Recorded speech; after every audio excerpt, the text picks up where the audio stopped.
Good morning students, I am Shudipta and today I will discuss the second part of chapter 3, the Luncheon, and it is from your book New Images and it is for class 7. The Luncheon is composed by William Somerset Maugham. I have already discussed the first part of this chapter and now I am going to explain the second part of this chapter, so stay tuned with me. Thank you. So students, it is the second part of the chapter 3rd and the name of the chapter is the Luncheon. It is from your book New Images of class 7th English. I will start from here. Okay. Madam wants to know if you have any of those giant asparagus. I asked the waiter. I tried with all my might to will him to say no. A happy smile spread over his broad, priest-like face, and he assured me that they had some of large, so splendid, so tender, and that is was a marvel. So splendid means very tasty, and tender means also it is very palatable, and marvel means it is wonderful. I am not in the least hungry. My guest shined, but if you insist, I don't mind having some asparagus. I ordered them. Aren't you going to have any? No, I never eat asparagus. I know there are people who don't like them. The fact is, you ruin your palate by all the meat you eat. Sorry.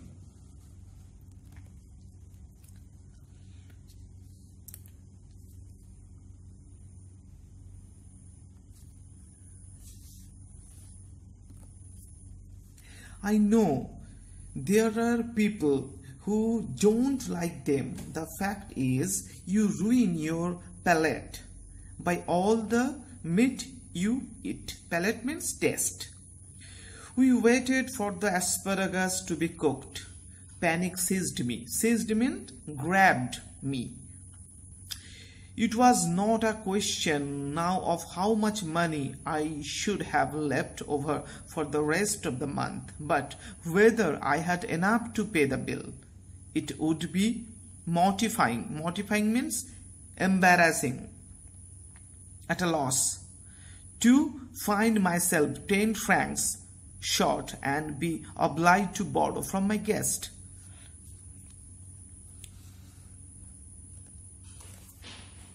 I could not bring myself to do that. I knew exactly how much I had, and if the bill came to more, I had make up my mind that I would put my hand in my pocket and with a dramatic cry start up and say it had been picked. Of course, it would be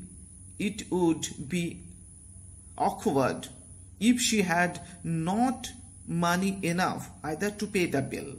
Then the only thing would be to leave my watch and say I would come back and pay later. So what is the summary of this?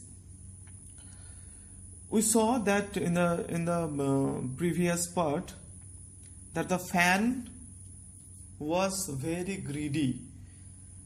One after one he was going to order the food, and from where?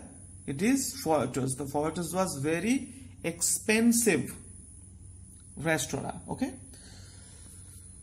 So as per the desire of his fan, the narrator asked the waiter if there were any giant asparagus or not. The waiter replied positively, that is, yes sir, there are some asparagus and they are very splendid, delight, tasty and marvel. And then the author ordered the asparagus for his guest, but a panic was still going on through his mind and was thinking, about the bill, how much money would be saved for this current month. The thought that he would borrow money from his guest. If she tells that she don't have any money, then what would be done? Then he would put his hand in his pocket and with a dramatic cry start up and say his pocket had been the money bag had been stolen. Or he would deposit his wristwatch and come back again to pay the latter. Okay, so next. The asparagus appeared. They were enormous, succulent and appetizing.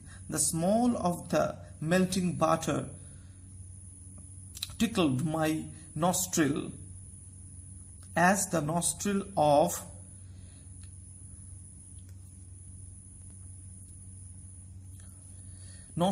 Jehovah's were tickled by the burnt offering of the virtuous Samhitas. So Samhitas means Arabs and Jews. I watched the abundant woman thrust them down her throat in large voluptuous mouthfuls, and in my polite way I discoursed on the condition of the drama in the Balkans. At least she finished. Coffee? I said. Yes, mustard ice cream and coffee, she answered.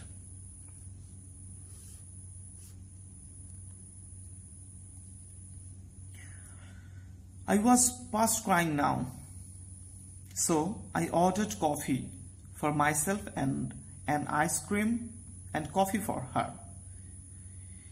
You know, there are one thing I thoroughly believe in, she said.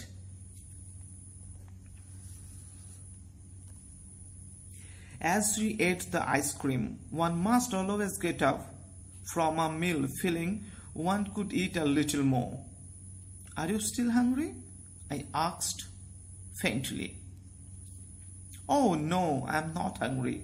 You see, I don't eat luncheon. I have a cup of coffee in the morning and then dinner. So, what is going on? The thing is that the asparagus prepared in the meantime. They looked large and tasty. The woman ate them all. The narrator offered her coffee. Okay? But she wanted coffee and ice cream both. So the narrator ordered coffee for himself and ice cream and coffee for her. After finishing the coffee and ice cream, she told one must always get up from a meal feeling one could eat a little more. That shows she was still hungry, and she told the same words. Oh no, I am not hungry. You see, I don't eat luncheon. I never eat more than one thing for luncheon. Okay? So next.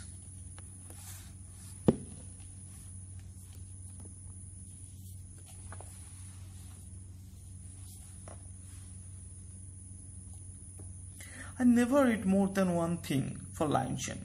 I was speaking for you. Oh, I see.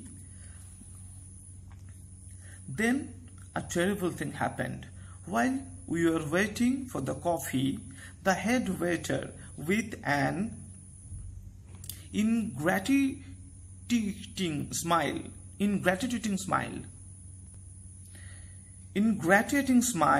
on his false face, make up to us, bearing a large bucket full of huge peaches. Peach means one type of fruit.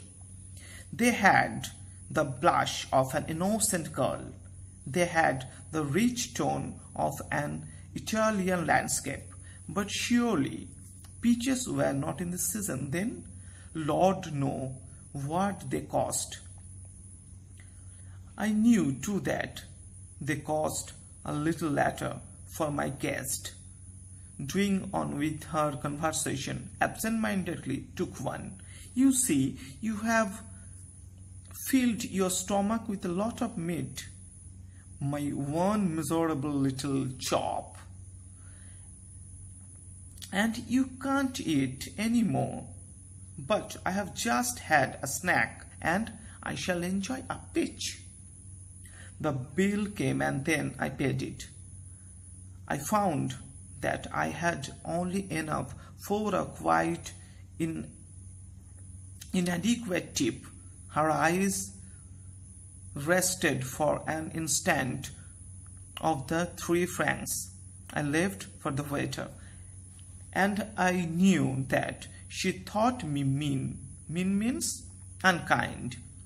But when I walked out of the restaurant, I had the whole month before me, not a penny in my pocket. Follow my example. Follow my example, she said, as we shook hands, and never eat more than one thing for luncheon.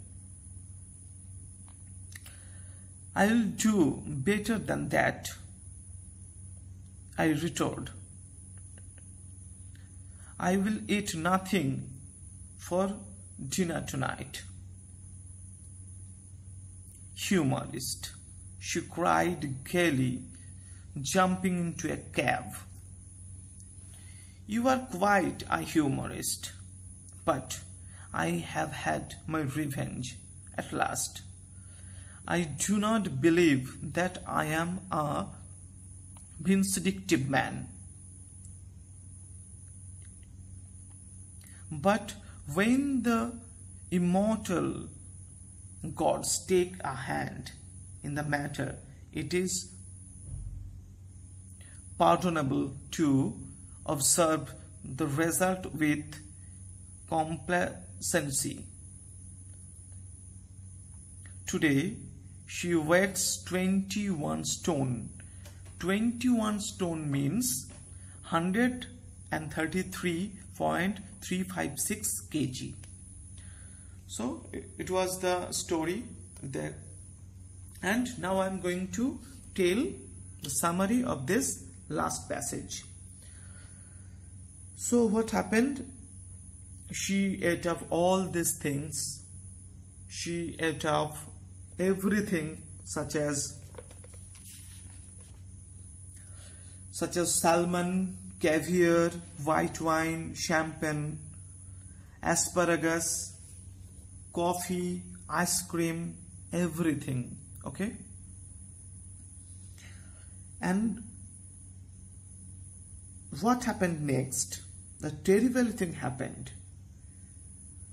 What was the thing? The thing was that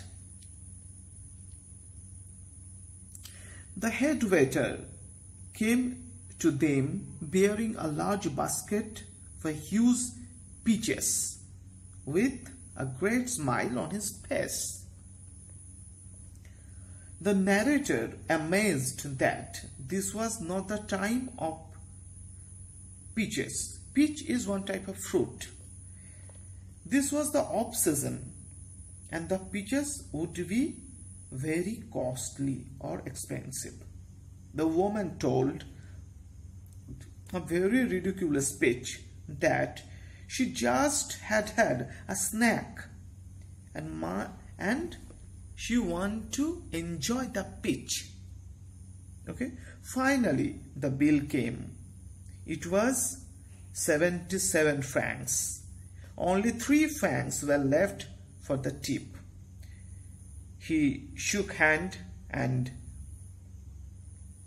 went away, happily jumping into a cab, telling him, humorist. Humorist means a person who has a good sense of humor. Okay? After 20 years, the narrator met her all on a sudden and found her to be an overweight old woman. which comforts his hearts as a revenge. So what was the weight of the lady? It was 133 or 143 kg. So it's not a matter of joke.